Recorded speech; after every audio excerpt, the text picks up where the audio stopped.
Hello guys, welcome back to my channel. In today's video, we're talking about Valar, and I'm mostly not gonna be the one doing the talking today because I have with me Thomas from Valar, one of the two devs, I said it correctly, two devs that have been working on this lovely MMORPG since 3 years ago, I believe it was. And yeah, I have him with me for an interview. Throughout the interview, I'm gonna answer some of your questions that, well, not necessarily questions, but remarks that you guys have made in my first Valar video a couple of weeks ago. And also I'm gonna ask him some of my questions that I was interested in. So, hi Thomas, by the way. Hello everyone, Thomas, CEO of Quasar Studio and lead developer of Valar. So I'm happy to do this interview with you today. Really happy to have you also. Thank you so much for your time. This sets Valar back by 30 minutes, but it's perfectly fine. Before we get going, guys, I just want to mention one thing, because this just popped out today and I'm actually really excited about this thing that they're doing. So what they're doing starting with today is taking people's input in regards to skills of classes that you guys might want to see in Valar. They're trying right now to focus on creating the classes and giving them like a nice touch up, not necessarily a super final version, but a nice touch up to the classes. And they're asking the community on their Discord for feedback on what skills do you think, let's say a necromancer or a summoner or an occultist in their case, would have, or a berserker. It's a great opportunity, and this is actually a great thing for those of you who wanna take part and support this baby MMORPG, to jump to their Discord. You don't even have to buy the game or, let's say, support them with a €50 pack or whatever, be part of crowdfunding. If you just go there on the Discord and give your input, you can actually shape the way a future possibly nice MMORPG would look like. On top of that, they also have a thing going on right now. I think it's a poll, not a poll, that asks people what classes are people most interested in, so that they would know, besides the 4 classes that are currently available to be played, what are they going to focus in the near future. So this is a super good opportunity. I'm going to link you their Discord in the description below for you guys to jump in their Discord and give feedback, say your say in class customization, and also what classes you would like to see next. If you do want to support this game, I have my referral link also in the description below. You click it, it takes you to their website, you purchase a pack of whatever value you wish, and you're supporting a nice cause that potentially can turn into your home MMORPG. That out of the way, let's just get going in the video. That was the longest intro ever I had in my life. I want to ask a question, Thomas, from the people first. And that question is, who are you? Why are you making an MMORPG and not a battle royale or whatever, since it's so hard to make an MMO? And generally, what is Quasar Studios in that sense?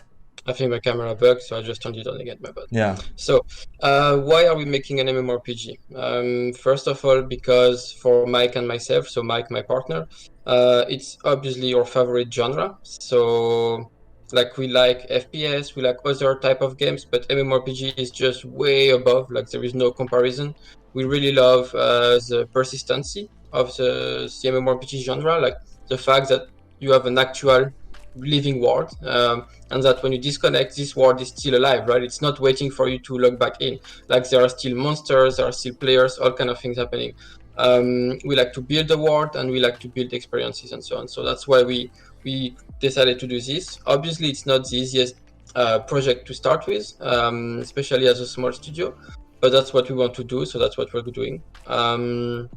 That's nice. That's yeah. Well, we as MMORPG fans definitely grateful to have something new, something fresh to get our hands on, and especially something that people can contribute. As I understand and as I see from your Discord, actually, this is one big thing for you guys, that people would contribute and they don't even have to be part of this whole crowdfunding that you do. No.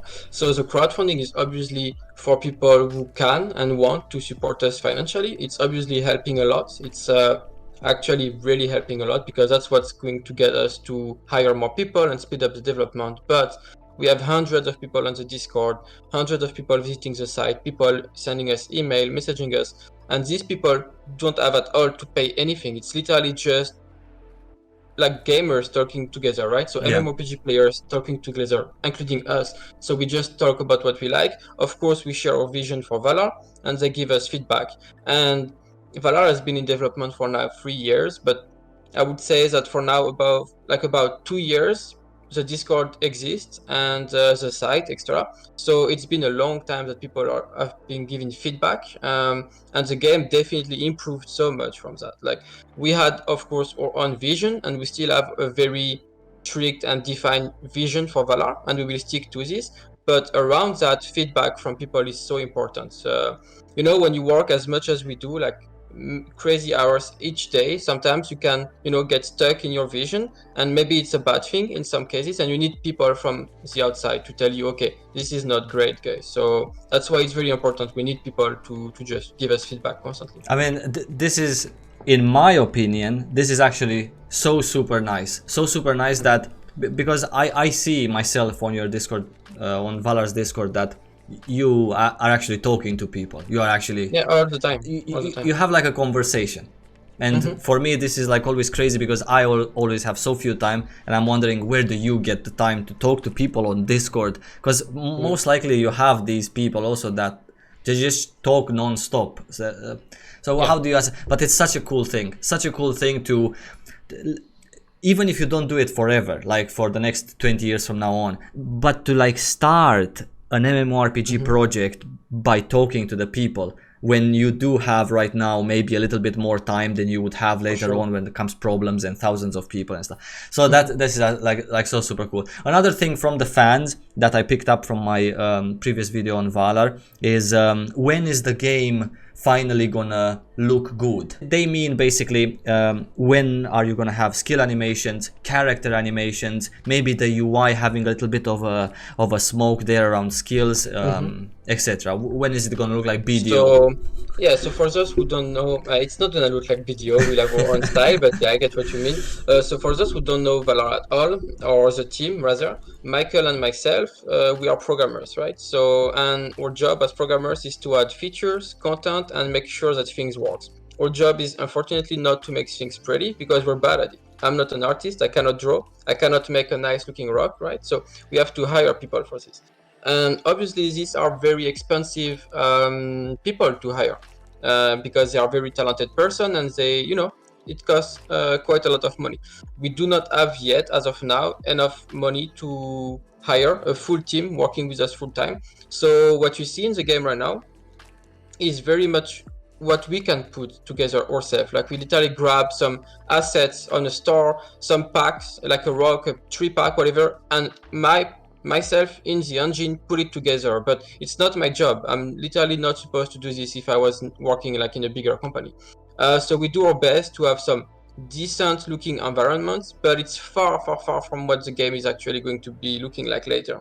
So the best thing I can say to this is just be patient, give us the time to get the proper budget, and you will not be disappointed. As soon as we have the budget, we will hire a team of artists, and we talked about this already before together. Hiring an artist team is actually our priority. We will not hire programmers in a while, because Mike and myself are doing an amazing job so far. Obviously, we need more programmers, right?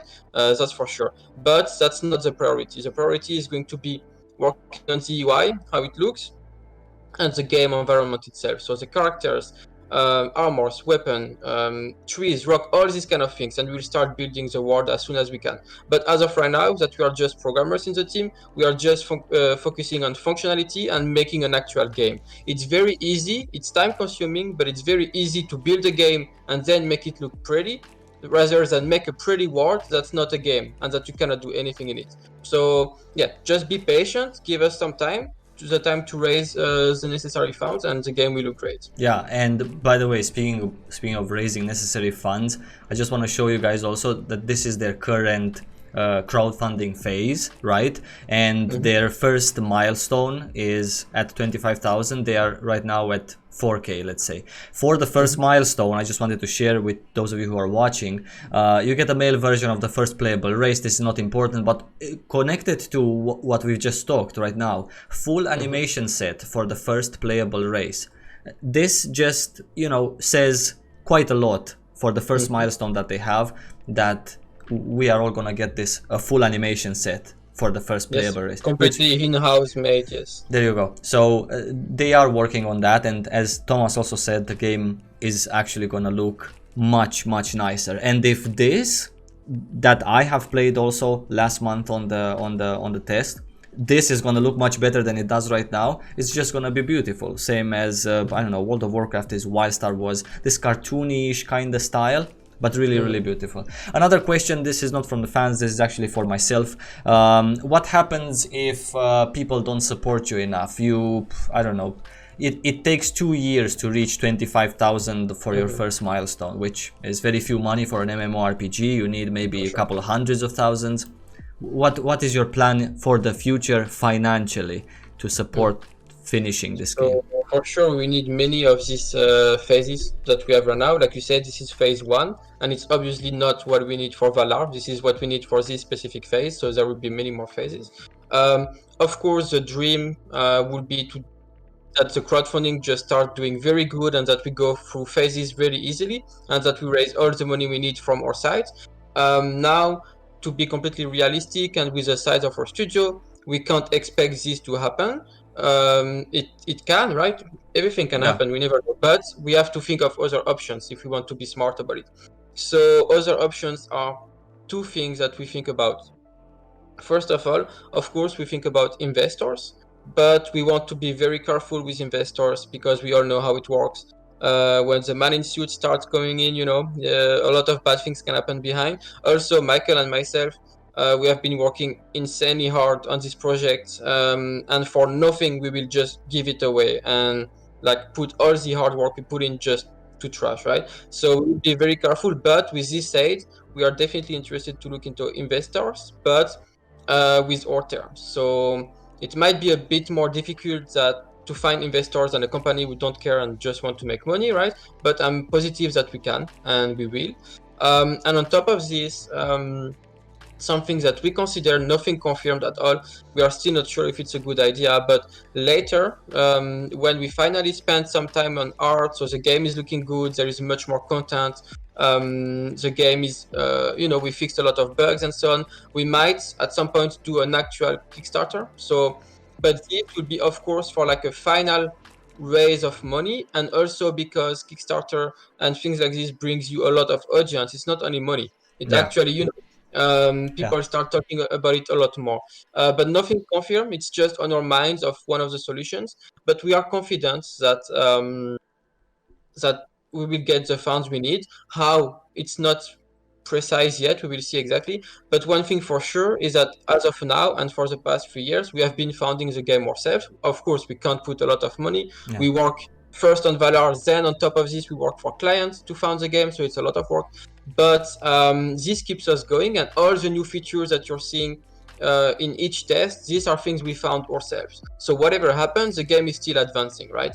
But crowdfunding and all of this is really what's gonna make us switch from like a small team working on what we can right now to actually switching to maybe a 8 people team or 10 people team working full time on Valar, and the progress will be insanely bigger.